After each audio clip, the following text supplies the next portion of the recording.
So hello and welcome back to the Googly. As always, I'm your host, Daniel Senior. Today, I'm joined by Ben Newton, friend of the channel and a regular here on the Googly. And I'm delighted to say we've also got ourselves a very special guest in the form of Gloucestershire's James Bracey. A hugely talented 23-year-old wicket-keeper batsman from Bristol, James has been part of the much talked about biosecure bubble over the last month or two.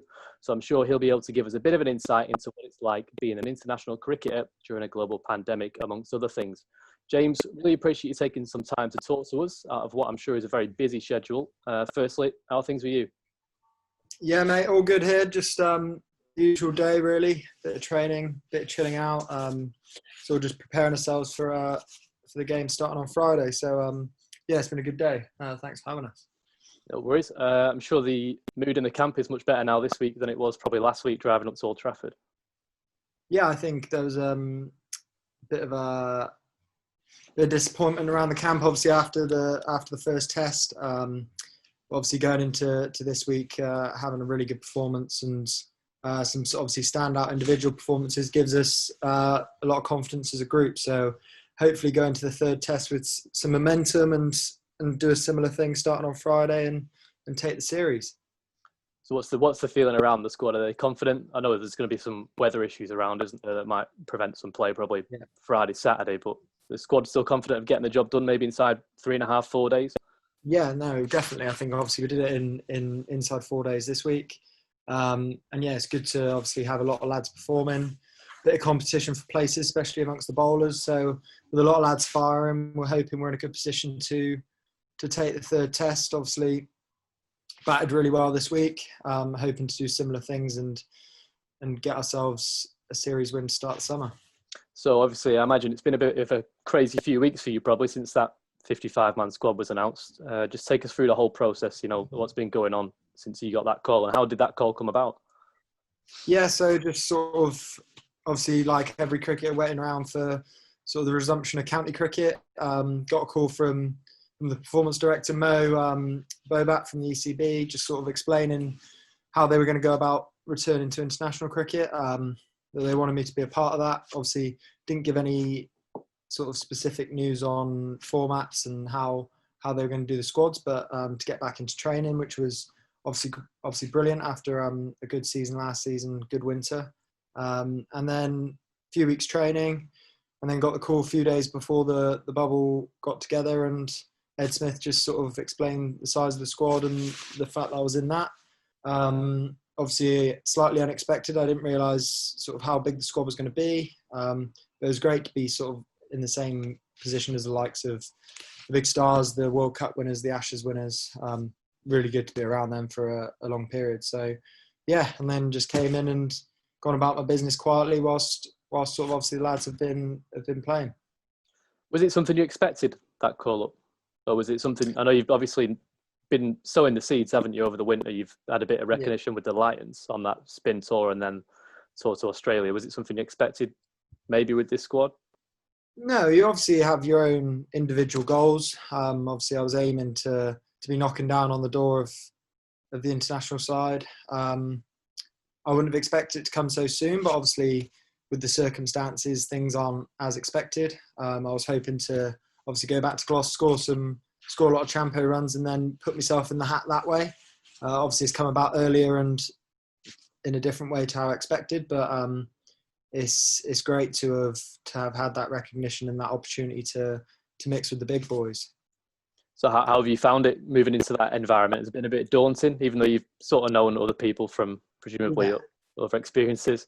Yeah, it was a bit daunting the first week or so, turning up to my first session, obviously seeing the other blokes on the schedule was a bit weird. Rocking up first net and having Stokes bowling it is a bit not what you expect. But I mean, it's been really good. It's just been high intensity. Obviously, that extra step up from where I've been before, and you can see why these guys are considered the best at what they do. You know, they're relentless in what they do.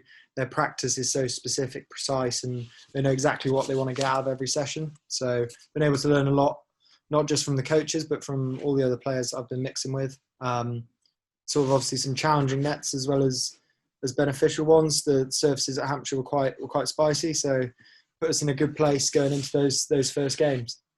Who amongst the squad, obviously, there's no shortage of talent. Who would you say, as a left-hander and a keeper that you've been leaning on for experience? Obviously, you've got the likes of Burns as a top order player and Yeah. Stokes, who's on sort of a different level, and then even you've keepers Butler and Folkes. Who have you been sort of like leaning on to take bits and pieces of advice to improve your all-round game? Yeah, Burns is a good one to look at, I think. He does the fundamentals of what you want in an opening batter really well. So as someone who wants to bat at the top of the order, it's great for me to look at him, how he goes about things. He likes to do different types of practice to get different things out of his game.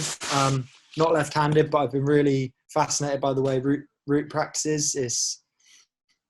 He's got a great distinction between his drill work and his match prep, and just how he plays bowlers in the nets as well. It's all very sort of meticulous and very similar to how he'd approach it in a game, which is obviously what you tell yourself going into practice, but it's always harder to do than to say it, obviously.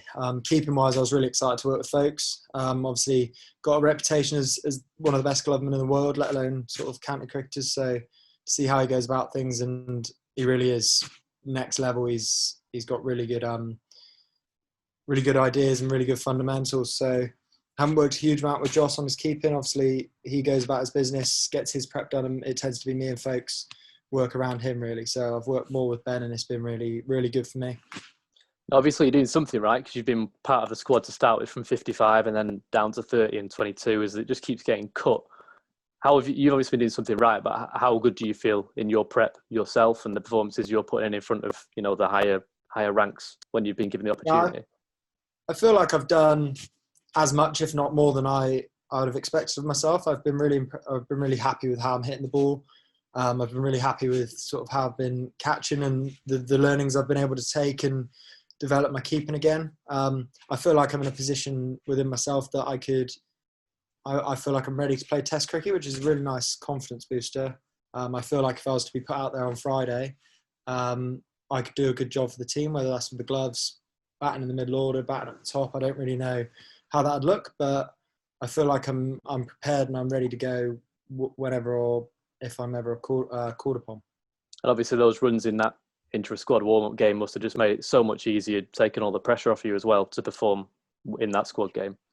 Yeah, in that first week, obviously it was all really new and happened quite fast, so it was hard to get a gauge of where my game was at in terms of, amongst those guys, how I'm going to compare to the guys who are currently holding their spots in the team. It obviously gave me great confidence to go out there and score some runs and sort of for them to repay the faith in me to give me that opportunity to open the batting was really nice. Obviously, I think that went a long way in terms of me staying in the 22. It sort of was on the edge whether I would be, but I'm glad they decided to let me stick around, and obviously to do it against the likes of Anderson and some of those guys was really good for me personally. I guess that innings. Go on, Ben. Sorry, Dan. How much confidence did that give you facing the likes of Anderson and Stokes and obviously making, was it 85, wasn't it? Yeah. How much confidence did that give you? Yeah, it was great actually. I think it was, as I said, sort of daunting, and you just sort of picture yourself going out and you don't know how it's really going to go. So sort of get through the new ball. That was my main aim, to sort of at least show that I had those skills to be able to combat that against the likes of Anderson, who's obviously probably the most skillful in the world at the moment. And then just try and build an innings and bat the way that, they want their test match top three to bat, which I was obviously able to do, face a lot of balls, felt like I played the spin quite well and sort of gave them a good gauge of I've got a good all-round game, really.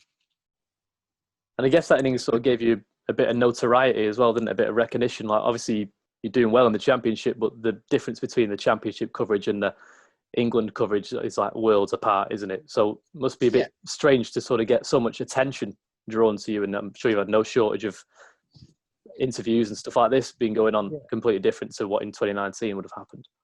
Yeah, not just the championship cricket. The fact that I've played all my championship cricket in Division 2 as well has a big difference. It is a different game, but I feel like I'm a player that, despite not having played in Div 1, I think my game would almost be quite well suited to Division 1.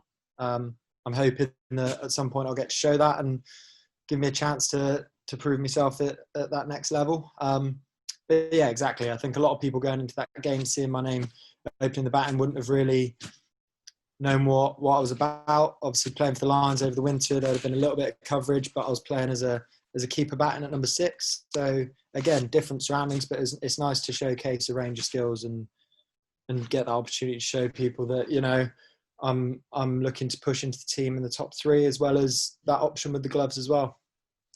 Obviously, doing well with your red ball cricket, but you've so inexperienced and not played many games. Your white ball record is also very good for Gloucester, averaging upwards of 60. When you were selected in that squad, I know you said there was nothing said about what format you might be playing, but from your point of view, are you expecting red ball, or are you expecting to be around sort of from a white ball perspective? No, I was expecting the red ball side of things. I think despite having that good record in the white ball at the moment, I think there's a certain type of player that is really valuable to the England side at the moment, and we've obviously got a massive range of powerful white ball batters. You've only got that sort of one spot for a builder, someone in that sort of top 3 or 4, like, you know, your Roots, your Sam Haines, who are going to score, run a ball, but, you know, look to build and have other people score around them, because, you know, the likes of Roy, Bairstow, Butler, Morgan, all strike really cleanly, and you've got a lot of lads in county cricket who are showing those skills, which I think is obviously the brand that the guys want to play. So I think going into that, despite having a good white ball record, obviously I haven't played a huge amount of white ball cricket, and I've certainly been recognised more for my red ball skills. How prepared would you be if, let's say, you wasn't to get into the next squad? How prepared would you be to go back into Championship cricket, and how would you deal with that? Yeah, we're obviously not really aware of how they're going to do it.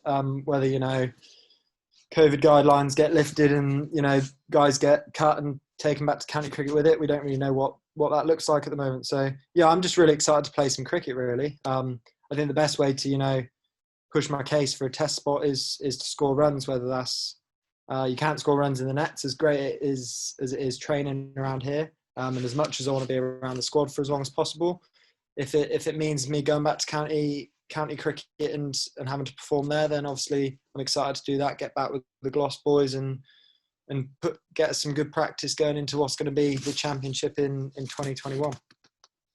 Obviously, when you do go back, it's not going to be quite the Division 1 that you would be hoping for after getting that brilliant promotion last year. Obviously, a great year with Gloucester. But there'll still be, if it is regionalised, there will still be some good teams in there. You'd imagine like Somerset and Hampshire will be in similar groups to you, so they'll still give you a good test, won't it, if you get a couple of games?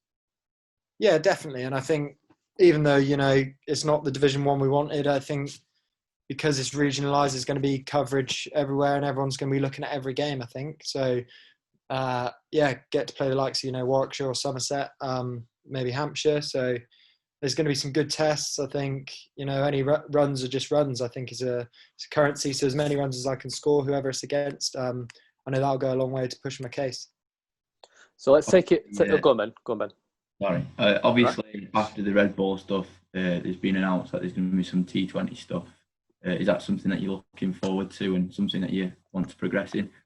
Yeah, definitely. I've sort of, same with my keeping and my batting, I always want to develop all my skills. It was a big aim last year to play white ball cricket. Obviously did that and did well, especially in the 50 over format. So yeah, last season I had a decent T20 season, but nothing sort of stand out. So it'd be nice to keep pushing my skills in that format, and hopefully, you know, put in those 1 or 2 performances that stand out and put you on the map as a T20 cricketer as well as other skills. So obviously coming with that, there's franchise opportunities and pushing towards obviously England sides as well. So it'd be nice to be able to be recognised for all 3 formats, not just one. Obviously, Michael Klinger won't be back at Gloucestershire next year, which leaves a gap at the top of the order. Is that something you'd be looking forward to doing? Obviously, you've been batting at 3 last year. Would you like to make that step up to opening? Yeah, I'm always one for. I always like to open the batting. I think obviously in red ball cricket, 1, 2, 3, similar skills, but I'd always like to be opening the batting if I can. Maxi's obviously a big hole to fill. He's been brilliant for us for close to 10 years. So, there's going to be someone's going to need to step up and try and fill those shoes. There's a couple of options. But yeah, definitely, I think it's the best time to bat the power play. If you can get off to a good start, it puts you in a really good position going into the back end of the innings. And I think, I've got the potential to be able to do that. So just taking it back a little bit towards the start of James Bracey's career, obviously you played a lot of MCCU cricket, didn't you, from what I've read and researched upon, and you credit quite a lot for playing a huge part in your early career. How important was that at Loughborough for your development? Yeah, I think at the time, coming out of school at 18, I wasn't ready for a professional contract. I was still sort of developing, and obviously Gloucester didn't offer me anything, so it was a good fit for me. And seeing sort of how the program worked at Loughborough was brilliant. It was, the intensity of a county program, if not slightly higher. I thought there was a lot of work. Obviously, it might have seemed more intense through the fact that you had your studies as well. But I think the main thing for me was having, a lot of like-minded people in similar positions, all wanting to work hard, all wanting to help each other, and to be able to do it in the best facilities in the country allowed me to progress, tenfold. And I think that's massive credit to them in helping me get to where I am now. Are there any other current players, or there will be, who are the other current players that you would have been rubbing shoulders with during your time at Loughborough? Yeah, so my second year team was probably one of the best uni sides I reckon you'd have had it ever, really. We had the likes of Sam Cook at Essex, Hassan Azad at Leicester, Sam Evans from Leicester as well, Robbie White, Middlesex, Charlie Thurston, who's in and out of sort of Northampton's side, Michael Burgess, who's now at Warwickshire. So yeah, we had a lot of we had Nitish Kumar, who plays for Canada in the ICC stuff. So we had a lot of good players, and we were able to compete with county sides, which was a really good advert for the uni scheme. It's not a bad side, that, is it? Yeah, no. So as uni sides went, you had a lot of guys benefiting from county cricket and bringing that back to a squad that we could all learn a lot from. Who would have been in charge of sort of your coaching stuff there? Because obviously it's England's high performance centre, isn't it, as well? Yeah. So the head of cricket was Russell Cobb, who used to play for Leicestershire, and then he had a lot of good contacts, so we were able to enlist the help of Paul Nixon came in quite a bit, be able to get a few people in from the ECB and give us a bit of taste of that. And yeah, I mean, we had a lot of guys who were on master's programs and stuff like that who were aspiring coaches as well. So we had a lot of guys who would come in, would want to sling, want to get involved, and want to almost learn from us as much as we would like to get their coaching insight. So it was a really good balance. Sounds a bit different to our uni cricket, doesn't it, Ben? Yeah, Shocking. League 3B or 4B or whatever it was. You mentioned the likes of Paul Nixon there, left-handed keeper, batsman. Who were your sort of idols when you were growing up, from both perspectives, I guess? Yeah, I think more from sort of a keeper-batter point of view, Sangakkara was a big one. More the fact, he was able to transfer between that, bat in the middle order and keep, or bat in the top three and play as a batsman as well, and do both really well. I think that's something that I'd like to keep working on, and to give myself that option of playing both roles, depending on what the balance of the side needs. So he was a big one. I think I probably have more idols in terms of my batting than my keeping. I think I've done a lot more keeping in my last 3 or 4 years. So, the likes of Cook, Graham Smith, and just that brand of batsman that's more of like a run scorer than, your classy batsmanship, and just being able to put big scores together and be hard to get out. I think it's a nice model to aspire to. Obviously being from Gloucester as well, Jack Russell, seeing some of the footage of him keeping is outrageous. And I've been speaking to Chris Reed a lot, who was at Gloss when he was younger with Jack, and he just said some of the things he was able to do were just past anything that anyone else could get near. Going on your keeping, if you could keep to anyone in the world right now, who would it be? Yeah, I mean, it'd be great to be behind the sticks to some of our lads. I mean, if I was able to keep in the next test and we got Broad, Anderson, Archer, I think that'd be a great test.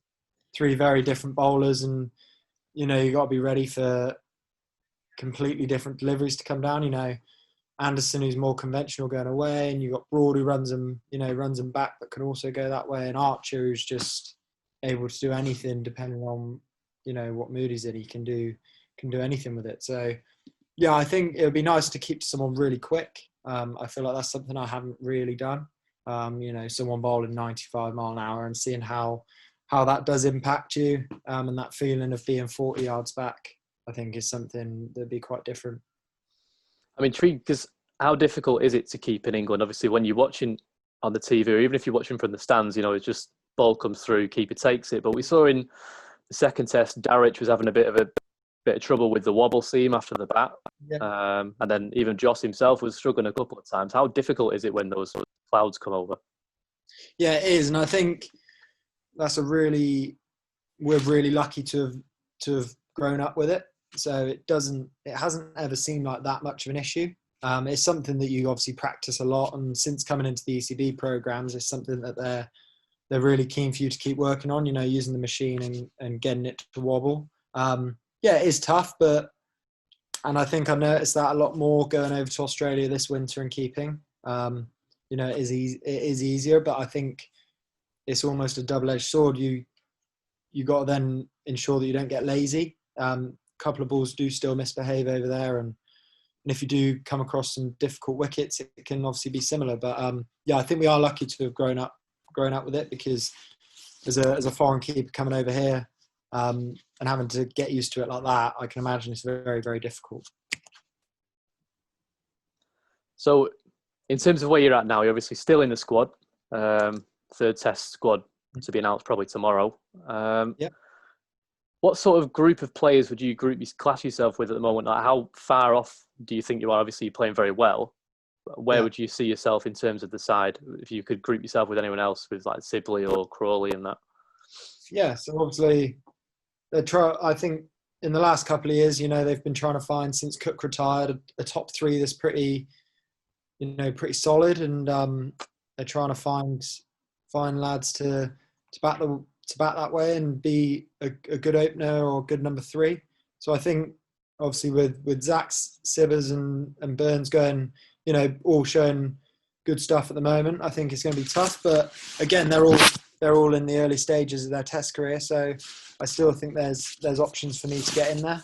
Obviously, got Denley as well, who missed the last game, but is still around the squad as well. So he's going to be he's working hard to get back in as well. But I think that's a good area for me to aspire to get into. I think having shown that opening the bat and I can score runs in the intra-squad game, I've definitely put my name in the hat to push forward for a top 3 spot. Obviously with Folksy waiting in the wings as well, the keeping stuff is probably less likely, I think, at the moment. But again, I'm working really hard on my keeping, showing them that I'm ready to do that, and with the batting skills, I can transfer those into the middle order then if required. During the nets that you've been having with the England squad, is there anyone that you've looked at and thought, I can't believe how good they are compared to watching them on TV or watching them in county games?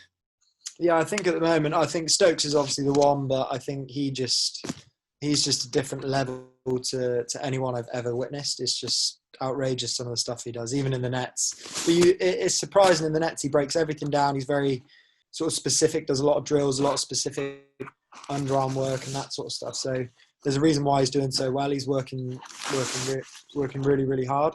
I think I look at, someone who's not in the side, like Dan Lawrence, who I've seen a lot over the winter. He's that sort of mould as well. He's a very, very good batsman. He's very talented, but he can do things that not a lot of other people can do. He's got that flair, and I think that sort of combined with a good technique as well, that's really really impressive. So I think he's someone who's going to be pushing close as well, and I've been very impressed with him. Obviously, you want to test yourself against the best as well, but is there anyone you turn up on a Monday morning for a net and you think, I'd rather not face you just for the first 20 minutes or so, I'd rather just stick in the spin net for a bit. Jofra's the one. I think.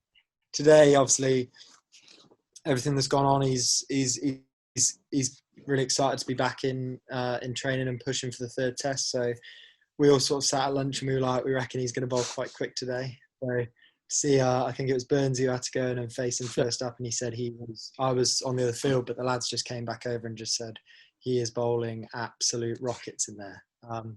I mean, he's the one as well, obviously high action bounce as well. It's just a recipe for disaster, especially in the nets when you don't really know what's going to happen. So he's definitely the one, but anyone who can get it up and around that speed is quite daunting in a net situation.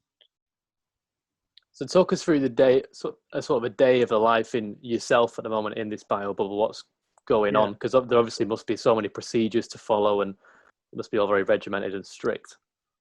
Yeah, obviously the issues with PPE and around obviously having to obviously respect that side of things with obviously all the hotel staff, masks in the dinner hall and breakfast areas, gloves whenever you're touching anything that is going to be communal, and just sort of almost a little bit of a lack of a social side of things, which is obviously tough coming into it for the first time. You want to get to know blokes and get out and go for dinner and get to know people, but yeah, I mean it's tough with the restrictions. In the gym, having to 4 or 5 lads at a time, cleaning down all equipment, not sharing anything like drinks bottles or anything like that, which made 12th man in quite hard, obviously having to run on and get the bowler's cap every time rather than umpires can't hold anything, sanitising all the time. It's all little things that almost seem like a really big deal at the start, but I think we've just got used to it now. It'll be really interesting coming out in a week's time, possibly. I don't know if obviously we can go home before Pakistan, but we're hoping that we might be able to get home for a couple of days. So it'll be interesting if we can get out. We have absolutely no idea what's going on with COVID outside because we just haven't had any reason to keep an eye on it. So it'd be really interesting, obviously, seeing my mates in the pub and stuff like that. It all seems like it's been really relaxed, but it'll be interesting to see what life's like outside. How have you been keeping yourself busy then during the day, maybe after training or around meal times? Yeah, so we've got a pretty impressive game room, which is nice after dinner. Like your darts boards, pool table. Got a pretty cool F1 simulator, so we've all been having a bit of competition on that. Just Netflix. I've done a little bit of writing, like a couple of articles about my time in here. It's quite nice to kill some time, but also look at some options for after cricket, which is quite cool. And yeah, just like trying to stay around the lads as much as possible, keep yourself sane. A lot of the lads are big gamers, so on their Warzone, COD, that sort of stuff. Yeah, I'm just trying to be as social as possible and spend as much time out of the room as I can, because I know that if you do, it can be tough. You mentioned there thinking, obviously only 23, it sounds early to be thinking about life after cricket already, but what sort of things have you got planned? You've obviously got a degree behind you as well, which will help for the future. Yeah, obviously a degree is obviously helpful. I think lockdown was really good for a lot of cricketers to think about that side of thing, and it might have even been a blessing in that aspect because a lot of lads have had time to think about it and make contacts and pursue opportunities. So as I said, a little bit of sports writing's been quite cool for me. It's not something that I'd ever thought I would do, but just sort of came across the idea and know someone who I was able to do some work with. The PCA have really helped with that. And then I think, I did a lot of dissertation stuff on sports psychology as well. So been able to speak to people here and listen to some podcasts and get a little bit more knowledge around that. A couple of areas that I was really interested in at uni. So just pursuing them as well. So yeah, a couple of ideas there. And obviously it's nothing new to you, sort of being on the road and traveling and being away from people, but how have you found it, spending time away from family and friends while you're still in the same country? You're only at a couple hours drive, aren't you, from going back to Bristol? Yeah, it is strange. I think obviously when you go on tour, like this winter I was away for 6 weeks, but you prepare for that and you're away, and that's just sort of how it is. You get used to it, but obviously having this sprung upon you, all these restrictions as well, and being so close to home but not being able to go is very strange. Obviously, some of the guys here play for Lancs and like 4 or 5 miles from their house, but can't see their family. It's just a bit of a strange dynamic. But yeah, you know, parts of it are very tough, but it's part of the job, and I won't give it up for the opportunity to obviously hopefully play for England at some point. And with that Pakistan series coming up, are you hoping to still be, obviously you are hoping to still be around the squad? You think they'll still keep a big-ish squad around? Yeah, it depends on how they're going to obviously run the coming in and out of the bubble. Obviously at the moment it's been fully secure, where as much as it can be. So it's whether that changes or whether, you know, they're going to want to keep all their options open and keep people around. It'll obviously be nice to play some cricket if they do decide to reduce it, but fingers crossed, if they do reduce it or don't reduce it, I'll be close enough to the squad still. You're a big football fan as well, aren't you? You've been keeping an eye on how Bristol City have been doing. Well, I'm a Bristol Rovers fan, so Rovers, yeah, not City. I'm Bristol City because I've been hoping they've been closing around the playoffs. So it was good to see them sort of take a little bit of a dip after the lockdown. But yeah, just keeping an eye on a few transfers and that sort of stuff. Big night in the Championship. Few lads are Fulham and Forest supporters, so they've got big games tonight. So I'm sure there'll be a bit of crack later on. Any more questions, Ben? No, I feel we've covered everything. Yeah, thanks for that, James, by the way. Oh, yeah, no worries, mate. Thanks so much for speaking to us, James. Really appreciate it, and enjoy the rest of your day. Cheers, boys. Thanks for having us. Thank you, mate. Cheers. Cheers. Cheers, guys.